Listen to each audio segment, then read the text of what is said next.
What's up, everybody? Welcome to Make Things Tiny. My name is Mick. So I've talked a little bit about some of the potential roadblocks to going tiny on this channel. A big one's land, right? That one's huge. But the other one's how you're going to pay for it. So today we're going to talk about whether or not you can get paid to go tiny, which I personally feel like would be the dream scenario. So I'm excited to talk about this with you all today. If you're new to the channel, make sure you subscribe and make sure you watch to the end. I'm going to go over some specific tips for those of you who are looking to go tiny, things to just kind of keep top of mind. Let's get into it. Let's talk about if you can get paid to go tiny.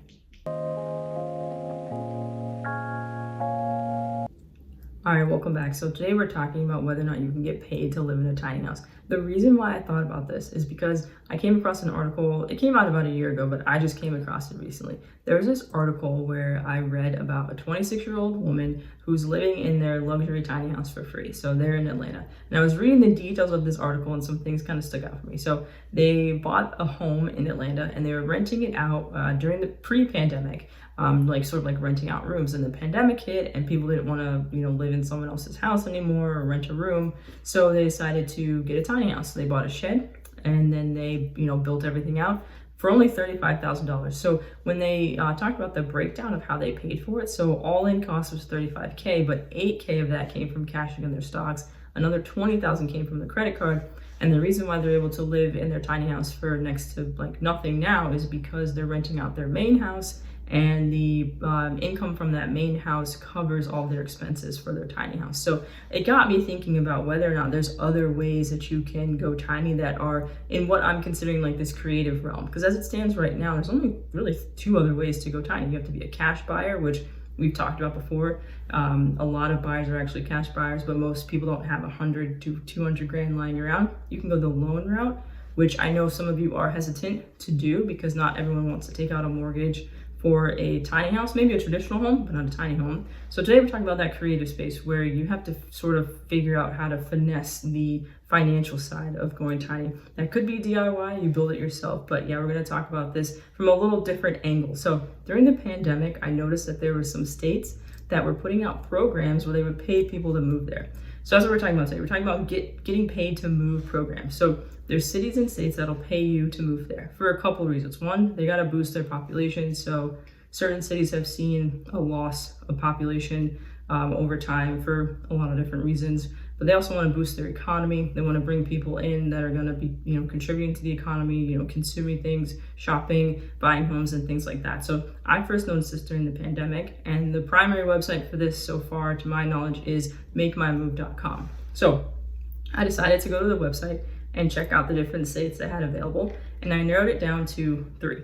I narrowed it down to Texas, to Kansas, and to Michigan. So the question for us today is whether or not you can get paid to go tiny in these 3 states. I picked these 3 states for a reason. One, they're pretty low cost, right? The cost of living is kind of similar in all 3 places, at least the cities I'm going to talk about in terms of the home price. So it's looking at around $188,000 to buy a home in those areas, which is more affordable than in other parts of the country. The rent hovers around $900 to $1,200 in each one of these states. Now, each one of them is tiny house friendly in a different way.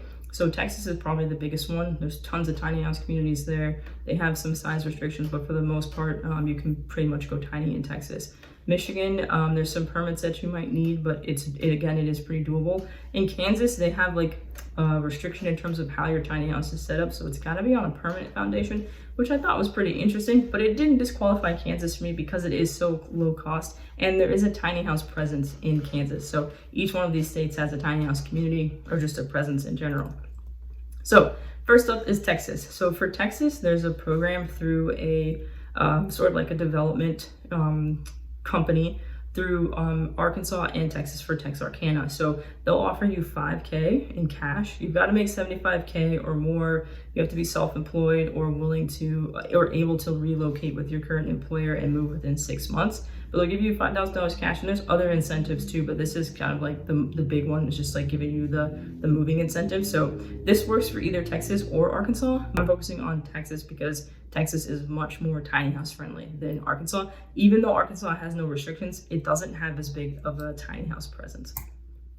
So next up was Jackson, Michigan. So Jackson, Michigan has something called a 100 Homes program. So they're trying to basically use up the vacant lots that are city owned and turn those into new housing. So you've got to buy one of these new houses with a $25,000 down payment assistance, which is pretty cool. You can only do new homes, so that's a little bit of a downside. And then you have to have an income meeting. There's an income requirement, so you have to make 120% less than median income.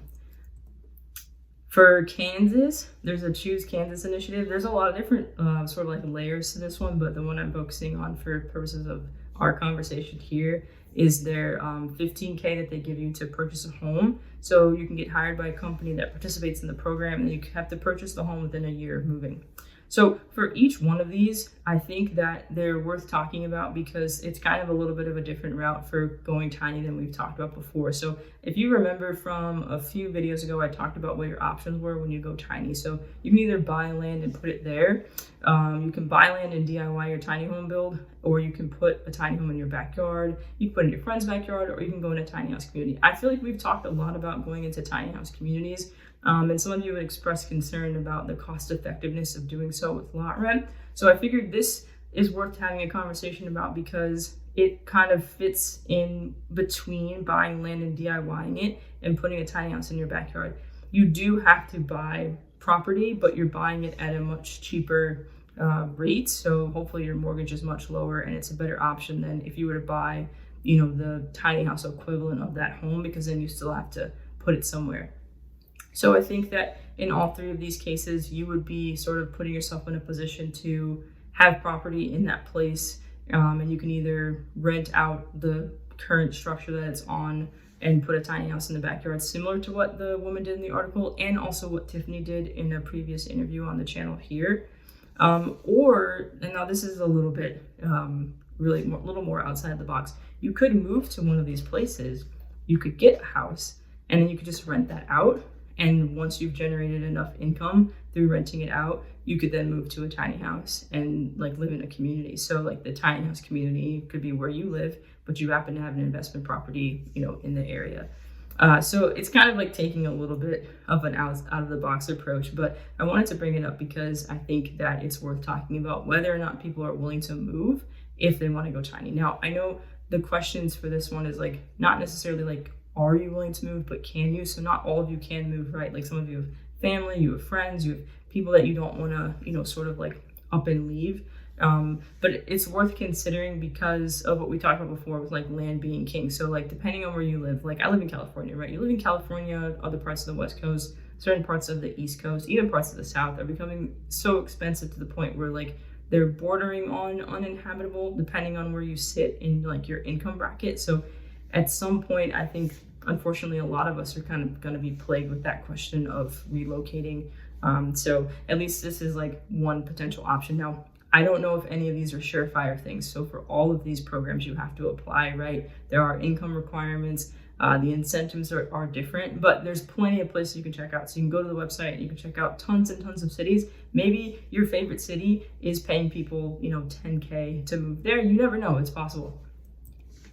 All right, why am I telling you this? Because the road to tiny living is kind of windy, right? I think in a perfect world, and maybe 10 or 15 years ago, you would just go and you would buy the tiny house. You would save up the money and you would buy the tiny house. But I feel like what a lot of you have expressed, at least in the comment section here, is that things are changing in the industry very quickly. So I think in general, everyone just kind of has to get a little more creative with considering what going tiny looks like for them. But at the end of the day, if we're asking the question about whether or not you can get paid to live in a tiny house, I'm going to say maybe. I don't think it's a surefire yes, because you do have to kind of think outside the box. I wouldn't say it's 100% no, because in theory, if you are making enough money to cover your expenses, then you are technically getting paid to live in the tiny house. So I'm going to say maybe. It's complicated. That's sort of my conclusion when it comes to that. But as always, I want to know what you all think. What do you think? Would you do one of these relocation incentive-based programs? Is it worth it to you to move for a lower cost of living, to buy property and then have your tiny house in your backyard, or to just go the complete investment route? What are your thoughts on this when it comes to sort of trying to figure out how to go tiny in a way that doesn't make you more stressed out? Because I think that's kind of the main thing I've heard from most of y'all when I'm reading the comments is for some of you, it's not worth it to do this if it's going to cause you more stress. And so I'm trying to think of ways to sort of think more creatively about how this can be done outside of the traditional realm, obviously. So yeah, I want to know what you all think. So thank you so much for watching. Make sure you drop comments, make sure you subscribe if you're new, and as always, I want to know what you guys think and what you want to hear, what you want to learn. I appreciate you guys so much. Thank you so much for watching, and don't forget to think tiny. I'll see you guys in the next one.